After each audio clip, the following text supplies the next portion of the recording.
Hello. From today we starting a JavaScript series. आज से हम JavaScript की सीरीज स्टार्ट करने जा रहे हैं। सबसे पहले आपका स्वागत है हमारे YouTube चैनल पर लर्न टेक विद अमोल। जैसे कि आप स्क्रीन पे देख रहे हैं JavaScript लिखा हुआ है और JavaScript की सीरीज स्टार्ट करने जा रहे हैं। तो पहला होगा कि व्हाट इज JavaScript। तो JavaScript एक प्रोग्रामिंग लैंग्वेज है जिनको हम वेब एप्लीकेशन बनाने के लिए यूज़ करते हैं। JavaScript एक बेसिकली आप अगर जावास्क्रिप्ट की बात की जाए तो आप फ्रंट एंड बैक एंड और जस्ट लाइक जब अगर आपने जावास्क्रिप्ट कर ली तो आप पूरे फुल स्टैक डेवलपमेंट कर सकते हैं। तो आपको जावास्क्रिप्ट सीखने के लिए प्री रिक्विजिट क्या है? तो आपको बेसिकली आपके पीसी या लैपटॉप में visual studio code software install मतलब डाउनलोड करके इंस्टॉल कर लीजिए अगर नहीं होगा तो। और एक चीज़ है नोड जेएस की रिक्वायरमेंट है। तो आपको अगर किसी को है नोड जेएस नहीं पता होगा तो मैं उसके बारे में थोड़ा एक्सप्लेन करता हूँ। तो जब जावास्क्रिप्ट का इन्वेंशन हुआ था मतलब जावास्क्रिप्ट आई थी मार्केट में, तो सिर्फ वो ब्राउज़र अंडरस्टैंडेबल थी और सिर्फ ब्राउज़र पर एग्जीक्यूट होती थी। उसके बाद जब डेवलपर्स मतलब क्वेश्चंस आने लगे कि JavaScript is limited to only browser. तो उस उन्होंने इन मतलब जावास्क्रिप्ट के सर्वर साइड पर रन करने के लिए उसको नोड जेएस आया था। और हम नोड जेएस के हेल्प से जावास्क्रिप्ट को सर्वर साइड पे रन करते हैं। चलो देखते हैं हम जावास्क्रिप्ट के बारे में।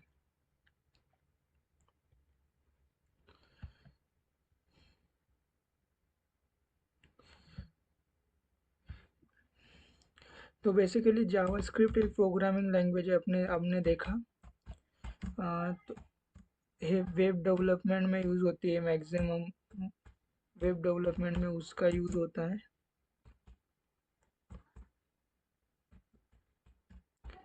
और अगर बात की जाए तो हम वेब डेवलपमेंट मतलब फ्रंट एंड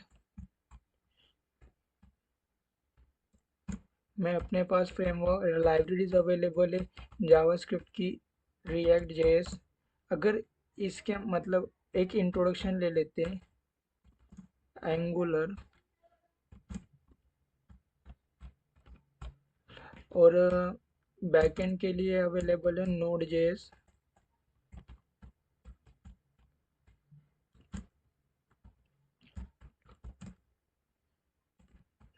हाँ, तो हमारे पास फ्रंट एंड के लिए रिएक्ट जेएस और बैक एंड के लिए नोड जेएस दो लाइब्रेरीज अवेलेबल से लाइब्रेरीज और फ्रेमवर्क्स दोनों अवेलेबल्स होते हैं। हम जावास्क्रिप्ट के साथ ये अपने को वेब डेवलपमेंट को आसान करवा देते हैं। तो अब हम सिंपल मतलब जावास्क्रिप्ट से पढ़ने वाले जैसे कि बेसिक कॉन्सेप्ट की चीज जैसे।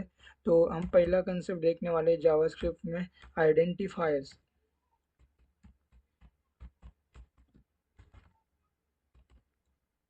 अगर आइडेंटिफायर्स की बात की जाए तो आइडेंटिफायर ऐसा कंसिडर करना कि किसी चीज़ को अगर आइडेंटिफाई करनी है तो उसको हम कुछ तो नाम देते हैं। जैसे कि समझो मुझे आइडेंटिफाई करना है किसी को तो मेरा एक नाम दिया हुआ है अमोल। अमोल करके अगर मैं क्लास में बैठा हूँ तो मेरा फुल नेम या रोल नंबर कुछ तो दिया होगा कि मुझे आइडेंटिफाई कर सकते हैं। अगर क्लास में रोल नंबर 42 मतलब एक बच्चा होगा उसको वो नाम दिया होगा। वैसे ही आइडेंटिफायर्स होते हैं।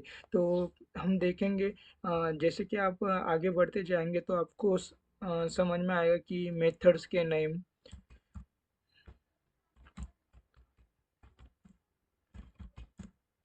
फंक्शंस के नेम। जो मेथड्स और फंक्शन है ना वो हम बाद में बिल मतलब डिस्क्राइब करेंगे। एक अच्छा खासा टाइम उनको देंगे, इसलिए ज़्यादा ट्रेस लेने की ज़रूरत नहीं है। आप पढ़ सकते हैं फंक्शंस के नेम या वेरिएबल्स के नेम। जैसे जैसे हम आगे बढ़ेंगे ना तो हम देते जाएं मतलब सभी चीज़ों की एक बेसिक गुड अंडरस्टैंडिंग लेते चलेंगे जो अपने को रिक्वायर्ड है। तो मेथड्स के नेम इनके लिए हम आइडेंटिफायर यूज़ कर सकते हैं। तो आइडेंटिफायर बेसिकली हम उनका भी नेमिंग कन्वेंशन होता है। उनमें हम अल्फ़ाबेट यूज़ कर सकते हैं।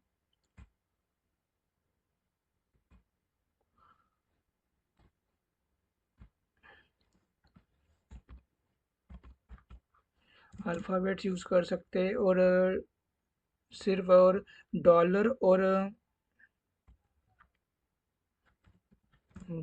अंडरस्कोर, ये दो सिंबल हम उसमें यूज कर सकते हैं उनके नेमिंग कन्वेंशन के लिए।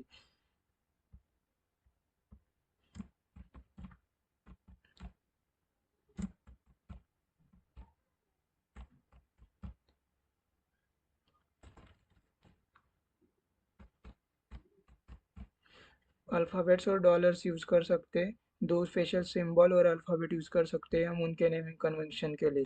तो आइडेंटिफायर्स, उसके बाद जावास्क्रिप्ट में वेरिएबल्स क्या होते हैं?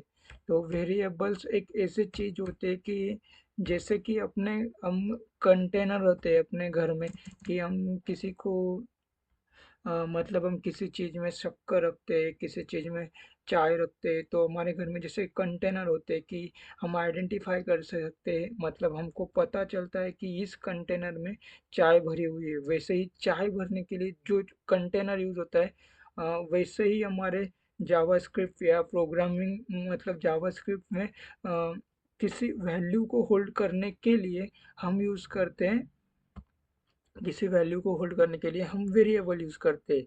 तो वेरिएबल्स में जब हम वेरिएबल्स देखेंगे तो इक्वल टू टू, तो जो है ए वैल्यू है ना, है ए वैल्यू मतलब ए वेरिएबल है, उसमें टू वैल्यू को हम स्टोर कर रहे हैं। है लेट और वो जो आएंगे ना चीज़ें, हम बाद में एक्सप्लोर करेंगे उनको। मगर अब सिर्फ इतना ध्यान में रखिए कि किसी वैल्यू को होल्ड करने के लिए हम वेरिएबल्स का यूज़ करते हैं। हम्म जावास्क्रिप्ट में वेरिएबल्स इतना ही है, वेरिएबल्स के बारे में ज़्यादा लोड मत लीजिए, वो टाइम के साथ क्लैरिटी आ जाएगी। मतलब एक चीज़ ध्यान में रख लीजिए, सिर्फ किसी वेरिएबल्स को, किसी वैल्यू को होल्ड करने के लिए हम जो चीज़ यूज़ करते हैं उनको हम वेरिएबल कहते हैं। जैसे कि अगर आपको एग्जांपल हुआ कि किसी की हाइट मेज़र करनी है, अगर हाइट मेज़र करनी है तो आप हाइट मेज़र कर ली, और आपको वो हाइट की कहाँ, तो मतलब आपको अपने टीचर ने एक रजिस्टर दिया, उसमें 10 बच्चों की हाइट मेज़र करनी है।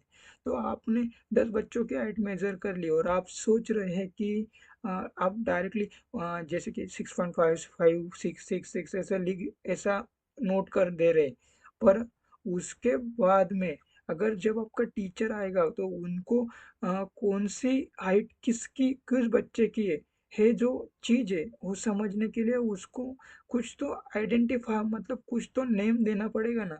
कि समझो अगर अमोल है, कोई निखिल है, उनके अमोल के हाइट के मतलब हाइट के आगे अमोल का हाइट कितना आया, निखिल का हाइट कितना आया, वैसे अपने को देना पड़ेगा। वैसे ही वेरिएबल भी एक कंटेनर है वैल्यू स्टोर करने के लिए। हम्म उसके बाद हम देखेंगे जावास्क्रिप्ट में डाटा टाइप। हम्म अगर डाटा टाइप्स के बारे में बात किया जाए तो बेसिकली डाटा टाइप्स दो टाइप्स के हैं, एक प्रिमिटिव डाटा टाइप्स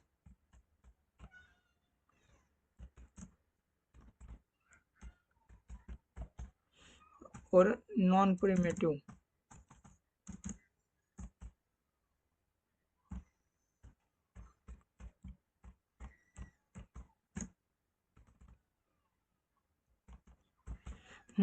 अगर नॉन प्रिमिटिव और प्रिमिटिव के बारे में बात करें तो प्रिमिटिव में अपने जैसे कि डाटा टाइप्स में अपने नंबर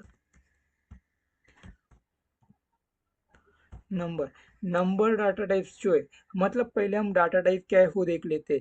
अगर कोई वैल्यू हम स्टोर कर रहे हैं तो वो कौन से टाइप की वैल्यू है, मतलब उसका टाइप क्या है, वो डाटा टाइप से डिसाइड होता है। मतलब अगर वैल्यू न्यूमेरिकल है, वैल्यू स्ट्रिंग है, या वैल्यू बूलियन है, ऐसा हम डिसाइड कर मतलब वो कौन से टाइप की वैल्यू है, उसके लिए हम डाटा टाइप डिफाइन से।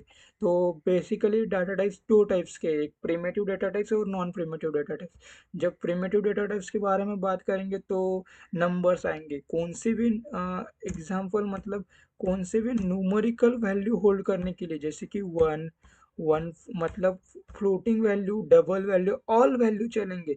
अगर आपने कोई दूसरी जावा मतलब प्रोग्रामिंग लैंग्वेज पढ़ी होगी ना, तो आपको जावास्क्रिप्ट सीखने में बहुत आसान होगा, क्योंकि ज़्यादा कुछ डिफरेंस नहीं है, सिर्फ सिंटैक्टिकली मैक्सिममली थोड़ा डिफरेंस पड़े आएगा। उसके बाद मतलब बहुत सारा लॉजिक, एग्जैक्टली 60 to 70% चीज़ें ना वो सिमिलर ही होती है, सिर्फ सिंटैक्टिकली थोड़ी डिफरेंस है। इसलिए अगर पहले कोई प्रोग्रामिंग लैंग्वेज सीख रखी होगी ना, तो आपको बहुत आसान जाएगा जावास्क्रिप्ट सीखने के लिए। तो उसके बाद अपना है नंबर है। तो नंबर स्ट्रिंग है। स्ट्रिंग में हम जो है ना एक कैरेक्टर्स के कलेक्शन को मतलब मल्टीपल कैरेक्टर्स को स्टोर करने के लिए हम स्ट्रिंग यूज करते हैं, एग्जाम्पल है। और स्ट्रिंग के लिए अपने को है ना कोड्स यूज करना पड़ता है, जैसे कि मेरा नाम स्टोर कर रहा हूँ मैं अमोल, जैसे कि ए, एक कैरेक्टर भी हो सकता है उसमें सिंगल स्ट्रिंग में। कैरेक्टर मतलब कैरेक्टर, मल्टीपल कैरेक्टर एक वेरिएबल में होल्ड करने के लिए हम स्ट्रिंग यूज करते हैं। उसके बाद बूलियंस है। तो बूलियंस के बारे में बात करें तो अपने को जब ट्रू,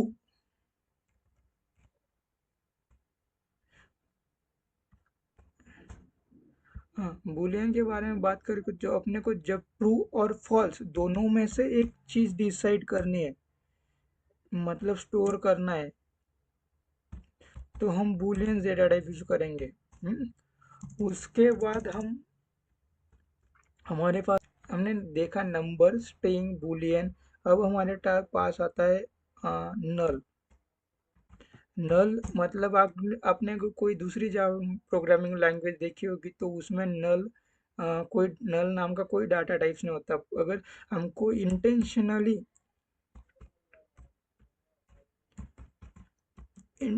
किसी वैल्यू को मतलब इंटेंशनली ऑप्शंस हुई कोई वैल्यू,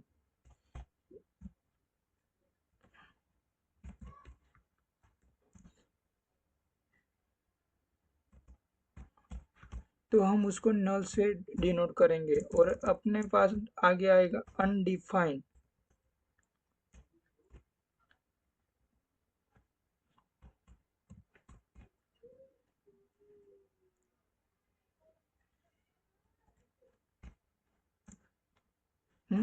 अनडिफाइंड का अनडिफाइंड क्या है, जब तक वेरिएबल इनिशियलाइज कर दिया है मगर वेरिएबल डिक्लेयर कर दिया है मगर अभी तक वो अनइनिशियलाइज है, अनइनिशियलाइज है, तब उसको,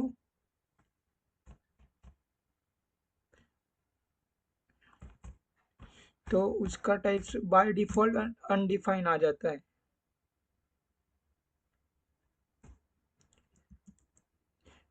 तो हमने 5 डाटा टाइप्स देखे। इसमें आगे भी बहुत सारे हैं, जैसे कि सिंबल है।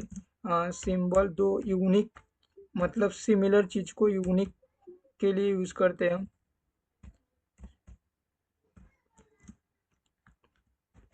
अगर मैं ने मतलब इसका ऐसा होता है कि अगर मैं सिंबल के हेल्प से अमोल और सिमिलर सिमिलर अमोल बना रहा हूँ,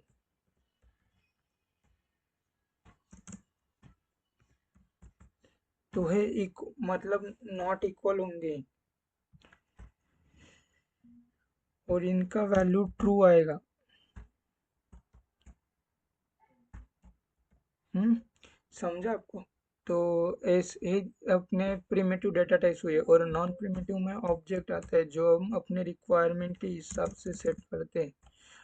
अगर हम आगे ऑब्जेक्ट के बारे में बात करेंगे,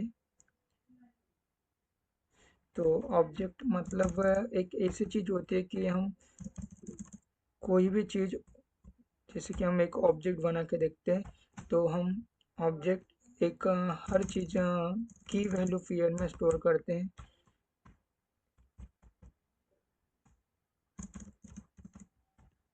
ओके, अगले वीडियो में देखेंगे हम ऑब्जेक्ट के बारे में और भी चीज़ें।